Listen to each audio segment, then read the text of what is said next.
Hey, team, welcome back to another great episode of the Intentional Agribusiness Leader Podcast. This is your host, Mark Jewell, and today I'm on here with Mark Stewart with AFA, which I'm excited to learn more about. I have not been a part of AFA or been to an event, but I have followed it. I have plenty of friends that have been active in it as student leaders and as supporters in their adult life. So I know you guys do a lot of good for the industry. So excited to learn more about that. But welcome to the show, Mark. Appreciate it. Thank you much for the opportunity, Mark. And we'll have to change that. We'll get you involved sometime this year. How That's about I'm that? yeah, I said it and now it's gonna happen, right? It's going to happen. Let me write it But down. let's get into the opening question. What's it mean for you, Mark, to be intentional? Yeah, so I know you get a different answer to this question every time you ask it. So I Mm-hmm. love that. For me, I think it just uh, there is meaning behind your action. Like it's an action-oriented sort of concept, and there is specific meaning behind it. Otherwise, it's hollow and meaningless. And so Mm-hmm. that can apply in business and in professional life. But you have to stay focused on it. And so I think, again, there's genuine meaning behind it, it's action oriented, and you have some focus to it. And if you have the elements of all those things, that's intention. If you don't have, or you're missing elements of that. So, for instance, you have great meaning behind it, but you don't take action on it and you don't stay focused on it, then it's hollow and it's not intentional. And so, and again, I've reflected on my application in business and in life.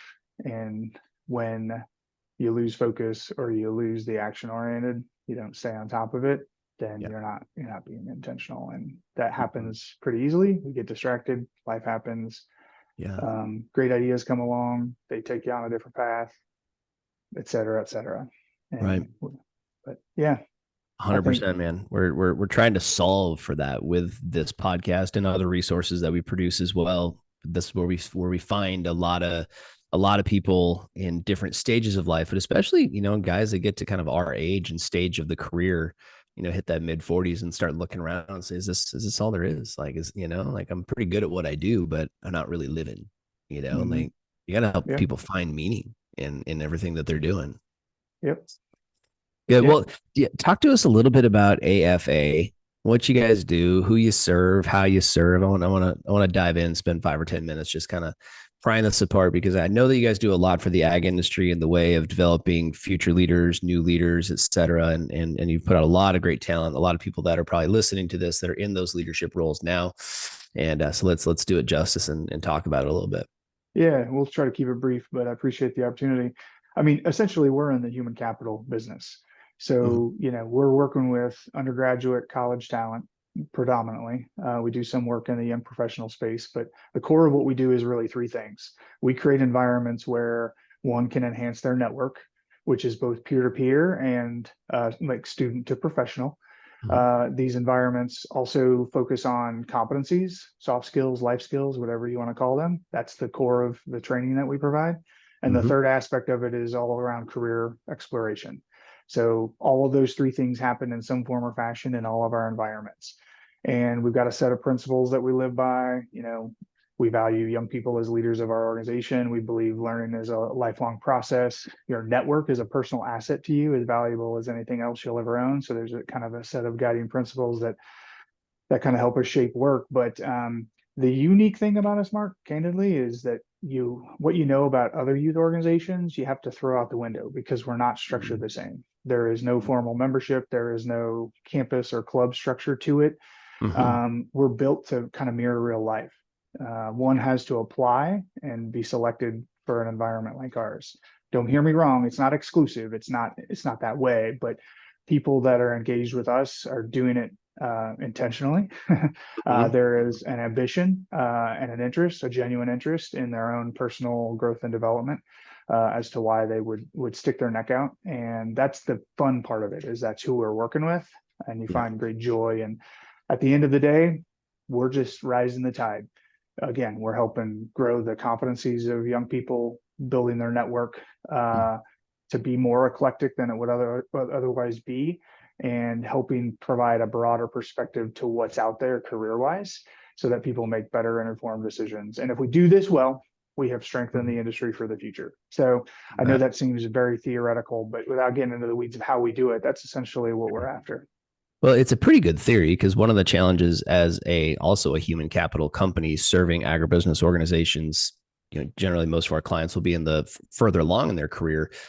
However, one of those big challenges that we're often having to help people understand is how to build your network before you need it.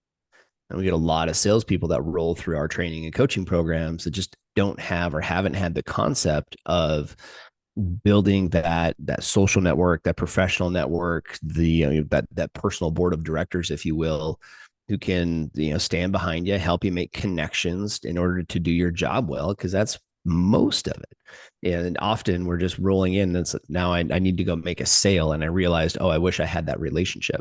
Mm-hmm. But I don't, right? So I end up appearing maybe more desperate than I have to. There's not a lot of intention there, where intention behind that role would be, hey, let's be a part of the community, network, integrate, give back, right? Make your tithe. I mean, do all the things that integrate you so that you've got that reputation, that network, that supportive network before you have to go ask for anything. My belief is that if I can put, and this is one of the reasons we do the podcast as well, if I can put more value into the industry than I ever take out, I'll never go hungry. My business will do fine. Mm-hmm. And Yep. we need more of that. You've strengthened the industry. Yep. Yep. We're essentially after the same thing. And Yep. speaking from the same book, interesting. We talk about intention. You talked about building the network for when you need it. There is building, and then there's leveraging the network. And, Sure. Yep. if you think about it in the way that I was trying to think about intention, Yeah. there's meaning behind it. So you're doing it for a purpose.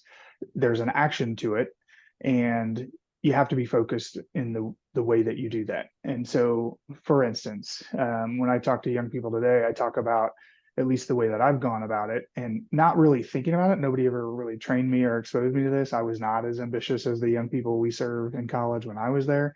Mm-hmm. However, somehow I learned this thing early on. And so, I would maintain relationships well beyond my working with an individual, never Yeah. knowing where that might go. And so the way it may look is I may be driving down the highway, I see a billboard that reminds me of somebody, and I just send them a note. And I don't need anything from them then. I don't want the Yeah. time that I reach out to my network to be the time that I need something from them. But there's a meaning behind it. There's some action. And if you stay focused on that throughout the course of your life, not only have you built the network, but you then can leverage it in meaningful ways. And I think the power of the way we talk about it, Mark, is, again, I use the word eclectic, bringing a very diverse, broad group of young people together to learn and grow and connect together. I believe that helps break down some barriers and some walls and some silos down the road. And if we do this right over the long term, the young people that we're serving will have kind of this rich, eclectic network that won't be so siloed and shallow in their thinking and sort of guarded in their work, that hopefully we can figure out how to agree to disagree and have candor and solve problems together, even though we may not agree on issues, like a lot of the things that we're facing in life today in society. Right. If we do this right, we're talking about this in food, ag, natural resources industries, but hopefully the rising tide lifts all the boats. And so this could happen in the communities that they live and work in. Obviously, it should happen in the industry, but hopefully we can have a ripple effect.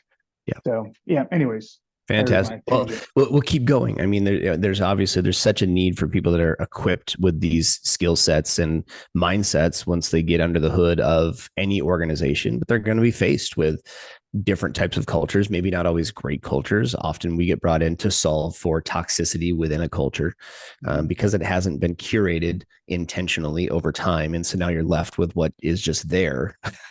Right. And so you need people that can think outside the box, that know how to have open dialogue and debate. We can agree, or we can disagree but still work together professionally and come to a conclusion or a compromise and move forward. And so those are amazing skill sets, and obviously things that people need.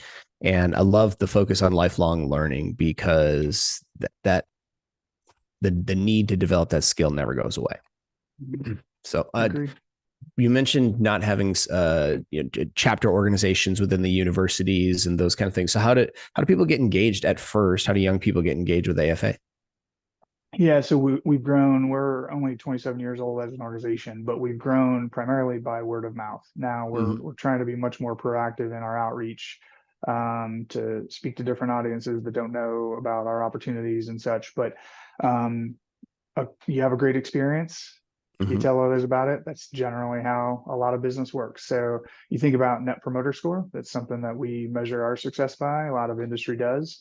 It's basically a measure of word of mouth. And so, as a matter of perspective, you're shaking your head, NPS, yes. Yes. Yeah. Yeah. Yeah. For those Very that familiar. don't, you can score from negative 100 to 100. And you basically take your promoters, your nines and tens on a 10-point scale. You've gotten the surveys from Southwest Airlines or whomever on a Hmm. scale of 0 to 10. How likely are you to recommend us to a friend or a colleague? You have Right. to have had some interaction with that organization in the last year. It's got to be current. And again, your score is negative 100 to 100. We have had this year, scores anywhere from 60 to 100. Hmm. Literally, we had an experience that had a perfect NPS. And so, that's a off on a tangent, but that's a big deal. When people will promote you, that helps tremendously. And so we relied a lot on that over time. We rely on liaisons on college campuses to put the word out to students, undergraduate students that are looking to grow themselves professionally. We do need a little bit of support either from them or the student, because to get engaged with us, you have to get to the experience. Our Yep. partners cover everything else. So there's got to be a little bit of the skin in the game. Sure. But definitely universities will help in that regard. And then we've got a sort of a small army of student leaders all across the country. So we've got 50 formal student leadership positions today. Wow. 40 of those are ambassadors of ours. So again, kind of boots on the ground marketers telling about these opportunities that we provide and why someone might want to take the time to invest in themselves. And so that's the way we've really tried to kind of grow and scale, is by letting others share their personal stories. And Cool. it's been pretty powerful. Yeah, that's very powerful. If you've been in it for 27 years and still maintaining and still adding value to the industry and have an NPS that is that high, then obviously you guys are doing something really really well. Yeah. Yeah. Good. Good for you. Let's get into some of the other questions. I want to give you a chance to share some of your wisdom. I'm also interested to see, how does this work in the nonprofit world and in your role as a CEO of a nonprofit. What are you seeing with some of the organizations that you guys are serving? Like, we could easily go hours. We'll give what we can today, and maybe we'll get to do a follow up at some point. But yeah, as you know, a lot of ag industry organizations struggle with talent attraction. They struggle with talent retention. I'm curious how that shows up inside your organization, and then the second part to that, the follow up, is how are you guys helping, some of those organizations that you serve to try and do a better job of attracting some of the young talent that you get to have inside your programs? Yeah. So I'll kind of waffle back and forth on this. Yeah. Part of my desire maybe to share even organizationally how we're trying to do this. Mhm. It's not perfect. We only have so much upward mobility as a smaller nonprofit. However, we do sit in a unique position in that we're kind of smack dab in the middle of academia, industry, and young talent. And so we hear and see and observe all sorts of perspectives. So the first way that I would react to that is, on one hand, we have a little bit of thought leadership that we can share. Okay, so let's take Gen Z as an example, right? So, college students coming out today, part of Gen Z, Gen Alpha after that, just helping industry partners understand the perspective of a young person today, so that they're not always rolling their eyes at, oh, this young kid just doesn't want to work hard. All they want to do Mhm. is, work from home or whatever. And so, like, help industry challenge those perspectives. So that would be one thing, just sharing out the perspective of young people in a Yep. kind of a broad way. Another more tangible way that we would help industry partners in some way is, we do connect them with students. We provide avenues where that happens. We give them sort of a playbook for how to engage well with college students based on Mhm. the student's perspective and our own perspective. So in other words, you're coming into this AFA environment, this is the best way to stand out. and we give some suggestions and advice. At the end of the day, the partner has to carry it out. And so what'll happen inevitably is pretty soon you'll see the true colors of a partner based on what their follow-up actions and interactions with college students are, and even how they show up in an environment. And some organizations do that really well, just like they invest in culture intentionally, and others not so well, but they go about their business their own way and they're convicted in that. And we don't say that's right or wrong. We just kind of observe and try to share out best practices and perspectives of young people as best we can. And so that's kind of the fun part of it. The way it looks, internally for us as it relates to, kind of retaining talent. I kind of think about it. We've done a lot of work in the last two to 3 years. As it relates to culture, the way sort of the investment that I've made in it is first you have to listen. And so again, I have the luxury of I met with every staff member 2 summers ago. And I really kind of asked, well, let me back up.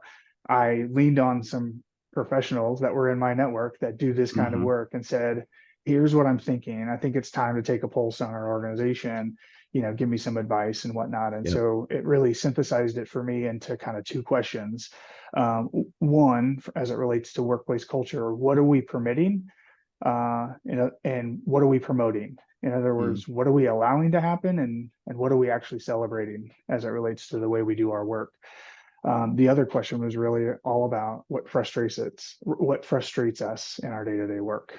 And so same questions for everybody. And, I got a little bit of exposure to qualitative research in my education. And so that's all it is. You're looking for common themes.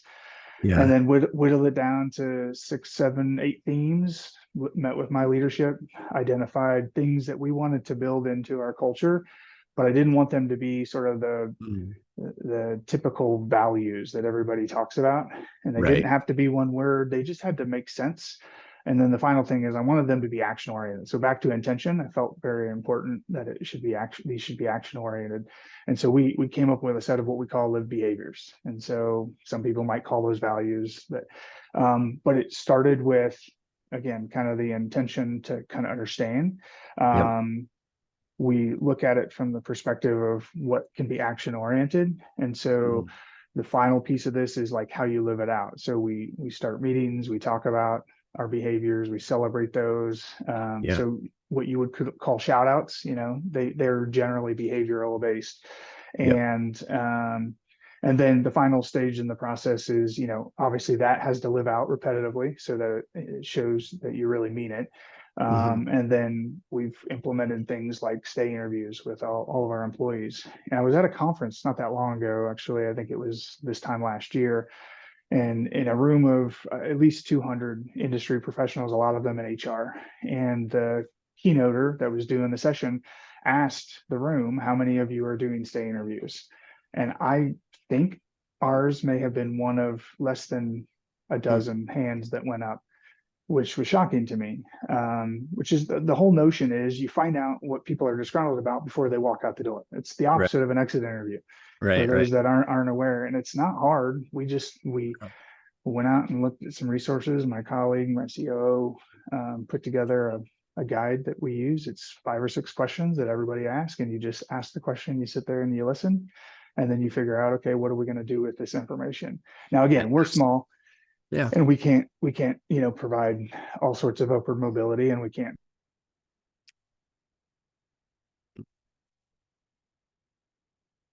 Okay. So Mark made a little disruption there. Power goes out sometimes when these storms roll through, but we're talking about stay interviews, which I think is a fascinating concept for many because almost nobody is doing them. As you mentioned, you guys are one of the few at this event that are actually performing them. How simple of a concept and how intentional of a concept, because it's circumventing some of those potential issues and helping you have a conversation that's not just a performance review, right? It's a real stay interview. So just tell us a little bit more about how you guys do them and what that process has been like. Yeah, well, one of the most important keys is that you have to separate it from the performance review. So we do it at a totally different part of the year. But there's consistency in the process. So again, every supervisor is armed with the same guide. set of questions, potential sort of follow-up questions, probing questions, if you will.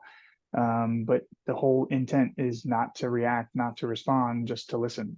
Mhm. And then the follow-up to that is, okay, what are we going to do with that information? And so we challenge our supervisors to think, thoughtfully reflect on what it is you heard Mhm. and what it is that we can do about it. We certainly do have annual win-wins, we call them, that Yep. are both professional work as well as your individual development. So we think about, okay, what is the connectivity to the person's win-win, and can we weave in some elements that we heard within the stay interview into that process? And if needed, think about a development plan. And the Mhm. development plan doesn't have to be an annual thing. A development plan can be, I hear you that you want to be here in 3 to 5 years. This is what the process could look like, and some benchmarks, some timelines that we might want to create. And so, we're still we've done this for a couple of years. We're still relatively new at it. We're just Yep. the way I would describe it, Mark, is as an organization that's in the human capital space, for all the things that we're promoting, we're hypocritical if we don't try to be as Yep. healthy as an organization as we think others should be, and if we don't develop our own team. Now, again, we can't spend thousands for everybody to go to all these conferences and get master's degrees and all the other things, because we are Right. a nonprofit when mindful of the resources that the industry bestows upon us. But that's kind of what it's rooted in, candidly. Yep. Is, again, we're a hypocrite if we don't try to do this well ourselves. And You I'm bet. sure there are team members, former team members of mine that'll hear this and they'll think, why weren't we doing that when I was there? Or yeah, but Right. because we stumble through this stuff, but we're trying. The intention is there. It's action oriented, Yeah. and we're trying to stay focused on getting better.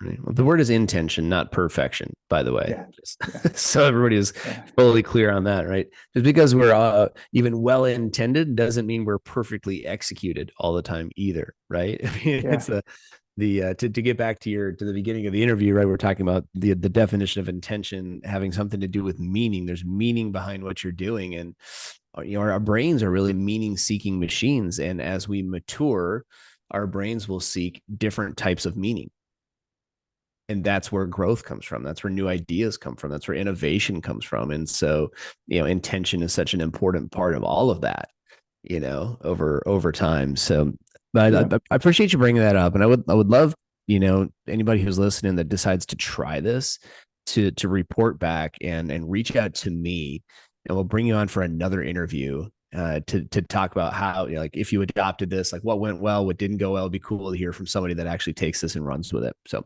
but Mark, in the course of your career, what's been a big hurdle, or maybe even the biggest hurdle that you've had to overcome? Um, the first thing that comes to mind is sort of embracing humility, and that seems really theoretical, but I'll give you a couple tangible examples. Um, One way that humility has showed up to me as a hurdle is some of the best, as I reflect back, some of the best opportunities that have happened to me professionally are a product of something I didn't get that I wanted, Mm. namely positions. I think at least two or three of the most significant milestones in my professional career are a product of that. So in the moment, you're like, this sucks. I can't believe that just happened. I really wanted this. And literally, not long later, the door is open to something that you never even thought or saw coming. My being at AFA is one of those examples specifically. Mm. And it comes back to your network as an asset, and it'll call on you sometimes when you're not expecting it or needing it. A lady from my church who had been helping raise some money, we retired some debt. Apparently she thought highly of me, knew that my predecessor here was trying to find somebody to run the development part of the organization. I think we were 5 or 6 as a staff at the time. Yep. Anyways, I'm in the state of Washington interviewing for a head job in a advancement shop at a university, which is where I thought I wanted to get back into higher education. Yep. Um, and she calls me and she's like, "Hey, have you connected with Russ yet?" And I said, "No, no, but I love to network." Again, I wasn't lying. I'll definitely call him when I get back. And fast Yep. forward, the Mm. board thought I was a little too young for that role at the time. They didn't hire me. I had lunch with Russ, and I think a week later I was at AFA. And so Wow. you just never know. And that was not the first time. The time before that, the very first time it happened, I was passed over for a role that I had a ton of working experience with. They Mm, hired somebody that had an advanced degree over me, but not the working experience. And I had already committed to moving back and living there, all life lessons. yep. Yep. I still needed a job. I had to work for the lady that they hired over me because I needed a job, and she never knew for the longest time. So all of that is wrapped up in kind of humility, which is sort of, learning how to lick your wounds and Yeah. understand that there's got to be a reason for this. And in some cases, swallow your pride in the process.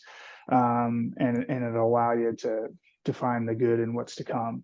Yeah. And I've heard a million of these stories, mainly from former board members of ours or partner execs that we worked with that share these stories with young people.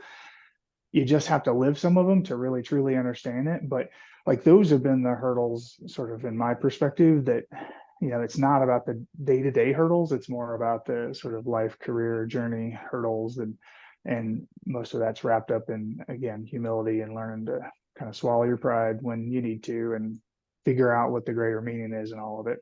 Yeah. Well, cool story on how you ended up here. And the all the things that have led us to greater levels of humility along the way are, they're hurdles in that time frame, but man, that the humility now, that turns into maturity. Yeah. Right. And it's certainly in the end worth the journey. Not always comfortable when you're going through it. So let me share another fun analogy here. And Yeah. if you'll oblige me, I actually ran the hurdles. It's just Oh, ironic. really? Yeah. So I ran the hurdles all the way through college. Oh, wow. And the thing about hurdles is, yeah, form and all that matters, but it's actually about how quickly you get back down on the ground, Mm, because you're wasting time in the air. That makes sense? Because hmm. you're not moving. Yep.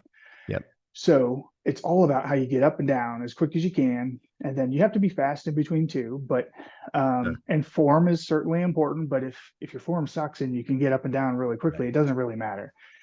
So I think there's a lot of power in that analogy now that I'm thinking out loud here with you, because it's just like, how do you let that go and get moving again in a positive mindset after you gotten over that hurdle?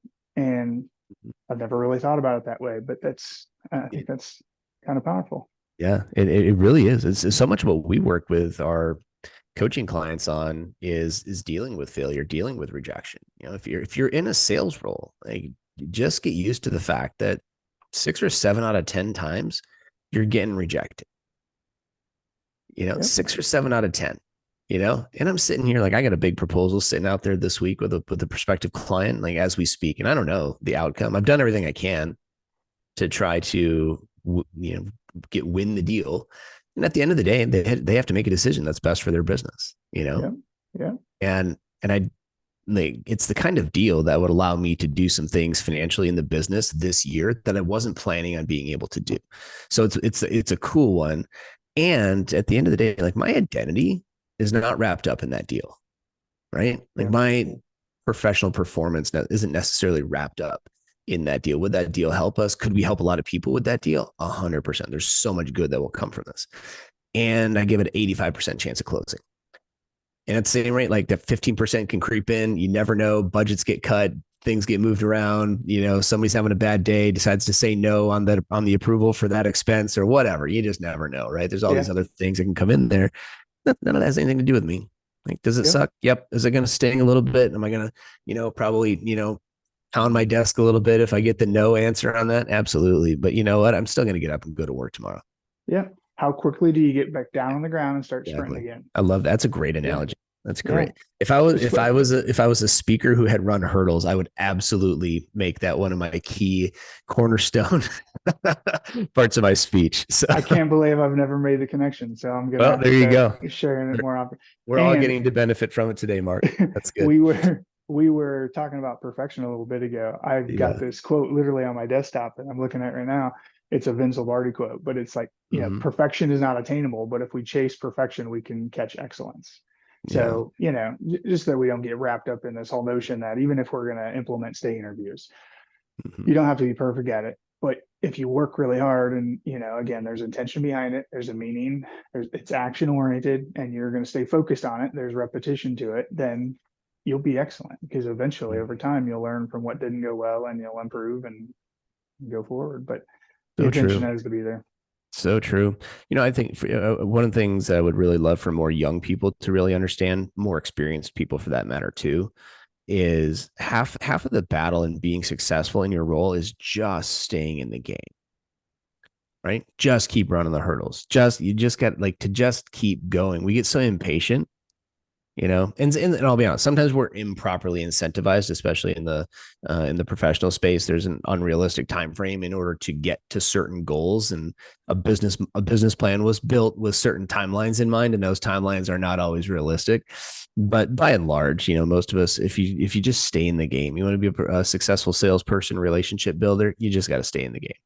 Mm-hmm. You want to be a successful team leader, you just got to stay in the game. That's so much of it, and there are wins and losses along the way that during that time frame, of course. But I'm curious for you, Mark, what's been one of those big wins over the course of your career that you've as long as you've been in the game?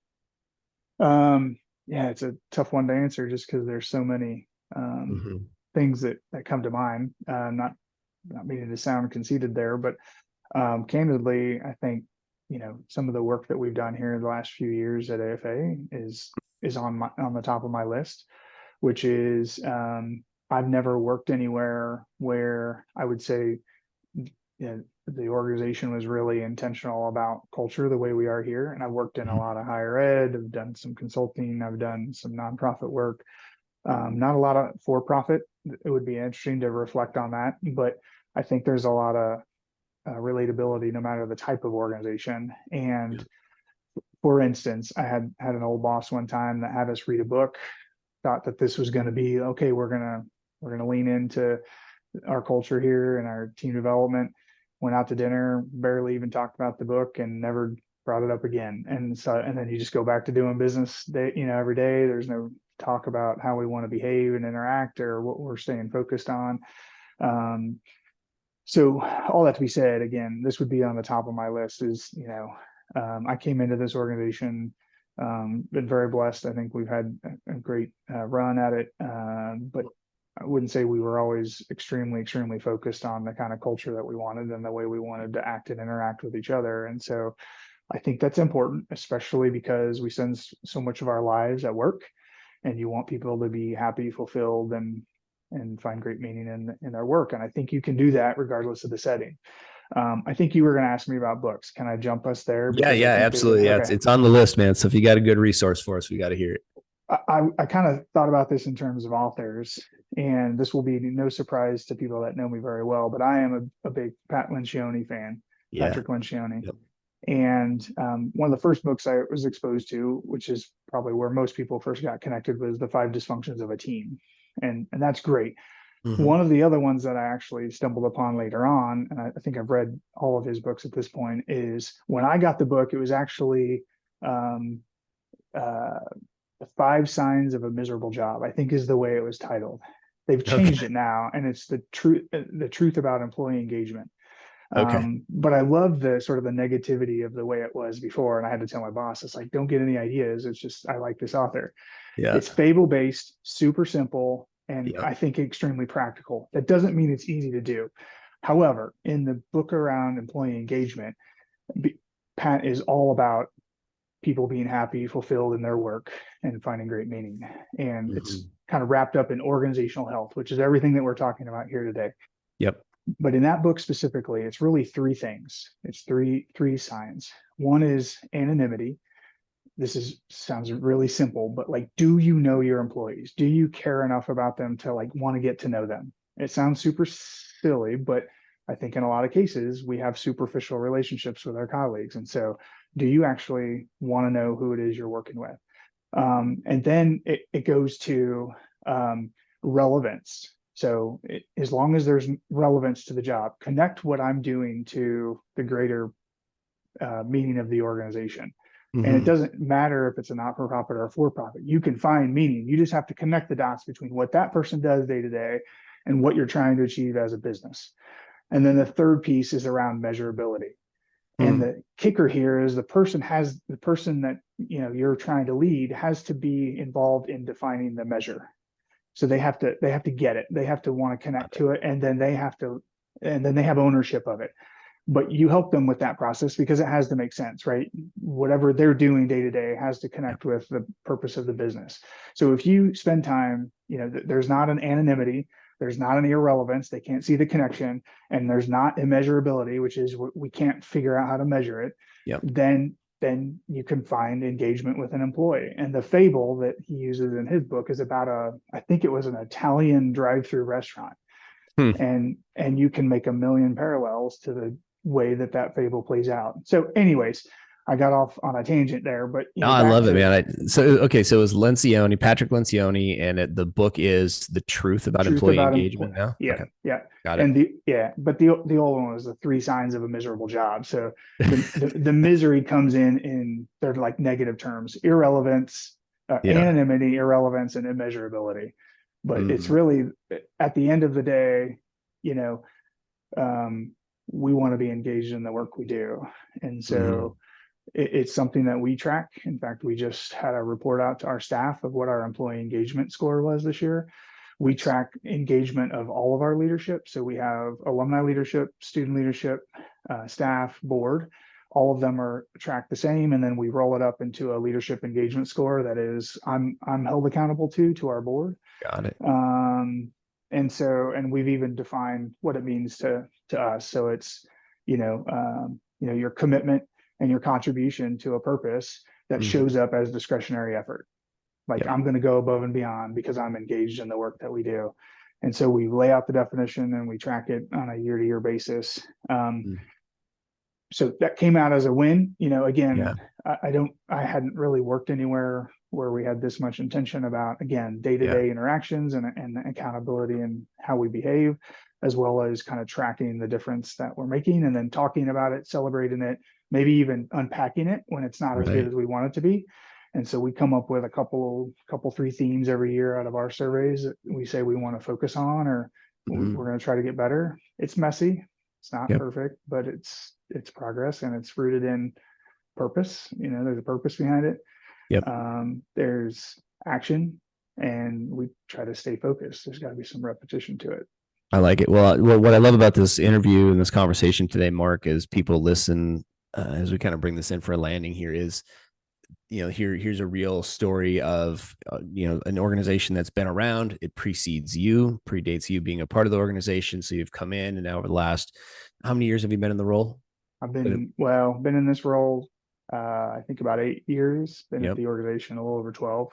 Yeah. So less than half of the age of the organization. So, but you've been there long enough to kind of make it your own. And in that process, you've looked for ways to intentionally start to curate the culture in ways such as the stay interviews and being open and honest and vulnerable with those net promoter scores, and let your clients, review you and see how you're doing. And then these other things that you're doing in the way of actually doing an engagement score. And now all these things actually reflect on you. So you kind of put yourself on trial, so to speak, as the leader.